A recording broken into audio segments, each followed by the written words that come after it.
These days we have all sorts of vagabonds, drifters, outlaws and bandits roaming the country.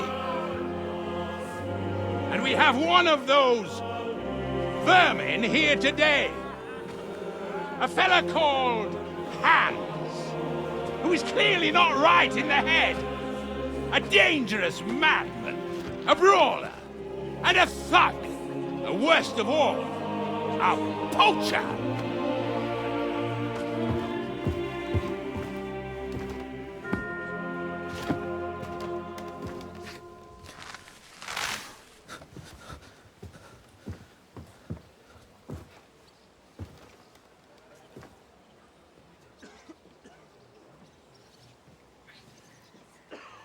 And so, for the damages he caused to our dear Lord Otto von Berghoff, he is sentenced to be hanged by the neck until dead! Stop!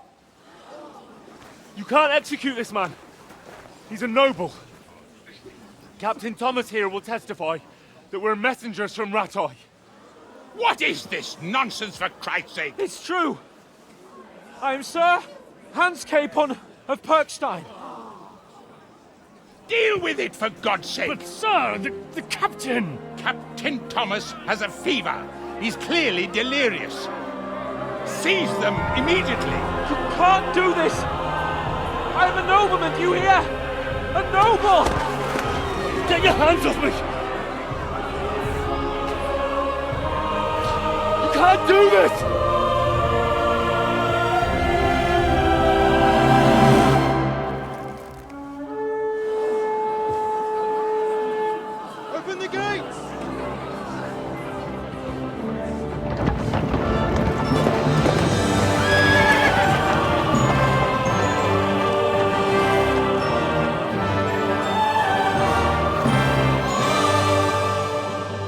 Lord.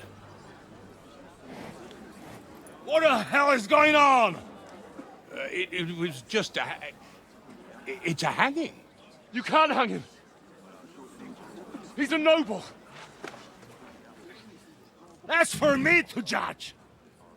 Take him down!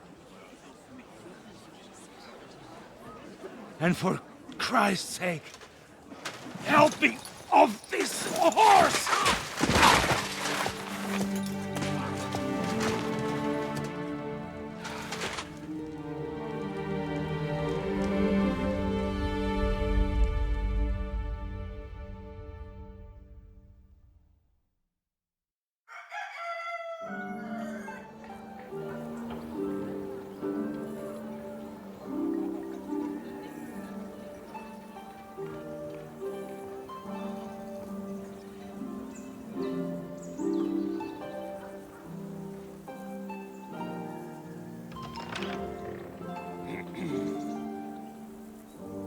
You may enter. His lordship is expecting you.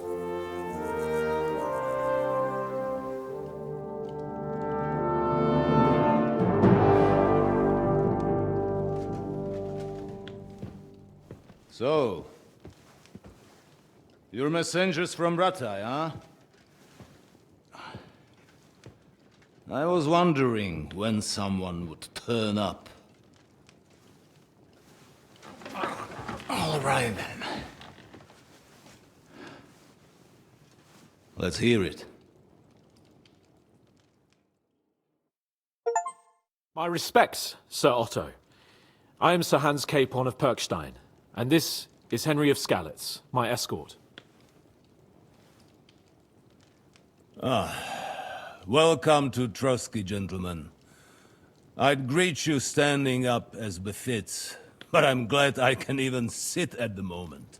I heard you were ambushed by outlaws. You heard right. Those bastards did a job on me. And I got out luckier than most. Almost all the others were killed, including my page and my surgeon. So there is no one here to heal me, and I will have to inform poor Albert's father that his son died in my service. I hope your health will soon be restored, sir. We shall see. But now, You tell me what happened here in Herrgott's Namen. Why did my Chamberlain try to hang you, Lord Capon? In truth, the welcome we got from your Master Chamberlain was somewhat... how shall I put it?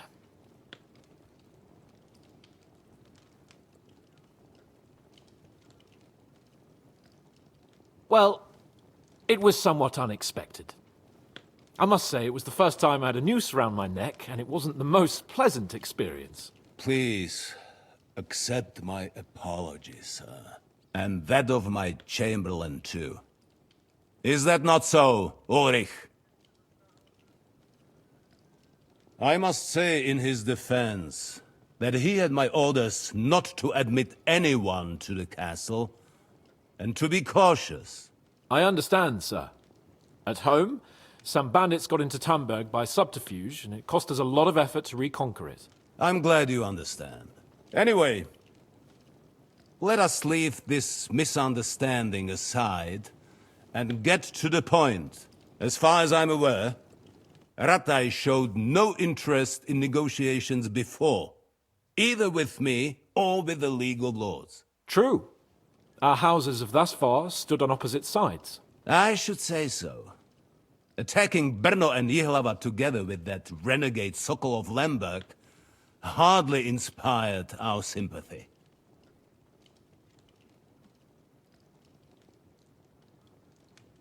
But we can all point the finger.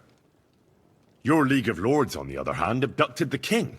Although I don't doubt your reasons, just as Sir Hanush did. We certainly had. The main one being that your Wenzel is an irresponsible drunkard and idler who is hurting the Empire by his inactivity. But let us leave that aside. Tell me, what does Sir Hanush have on his mind? I am all ears. Unfortunately, during the ambush, we lost the letter we were carrying, so you'll have to make do with my word of mouth. All right. Go ahead and speak. In brief, Sir Hanush, Sir Radzig, and other lords take the view that the situation has got out of control. And that's of no benefit to anyone in Bohemia, neither Wenceslas's supporters or the League of Lords. King Sigismund's actions will not lead to instilling greater order than under King Wenceslas. Quite the contrary. Let us say that maybe. What arises from it? Sir Hanush and the other lords on our side are interested in knowing what the stance of the League of Lords is at this moment, and whether they haven't perhaps reevaluated some things. In other words, whether I might betray Sigismund.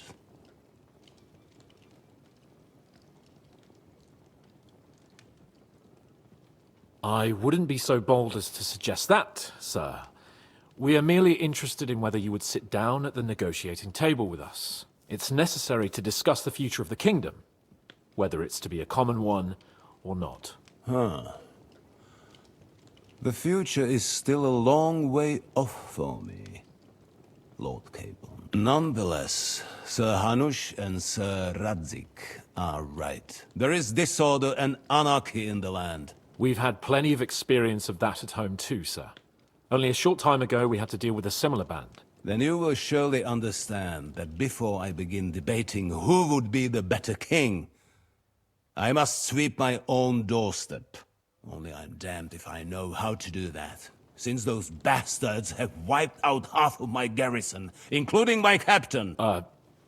If I may be so bold, sir, you're not the only one. We also have a score to settle with them, so Henry and I will gladly help you. Is that so?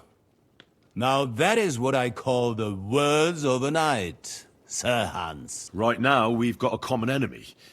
So we have common interests, too. So then, sir, may we be of assistance to you? Indeed you may. Perhaps in the end we may really find some common ground. I need to muster sufficient reserves to deal with those outlaws once and for all. I'm summoning my vassals here to Trotsky. And since I don't have many men left to send as messengers, I will gladly accept your help. Just say the word, sir. Where should we go? You'll go to Nebakov, a small castle, or rather fortress among the cliffs. The yeoman there, Jaromir Nebak, is an old hardhat and may not be very willing to fulfill his obligations. It would be useful if an eloquent noble like yourself visited him to explain him clearly why I need his whole garrison.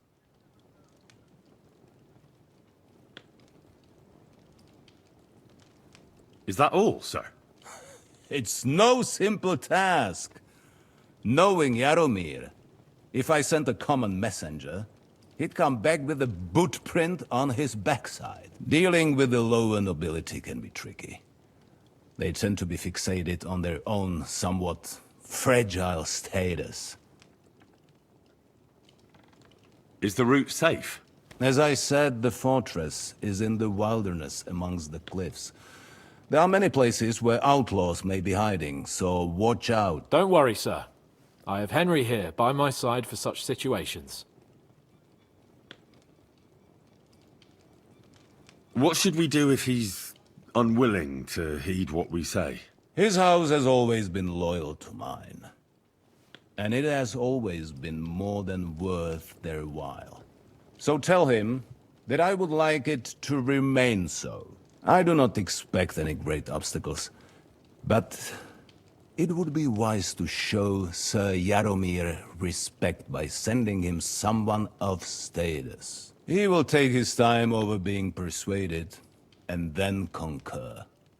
As he always has done. I'll get to him somehow, sir. I expect nothing less from you. Who is this Lord Nebak?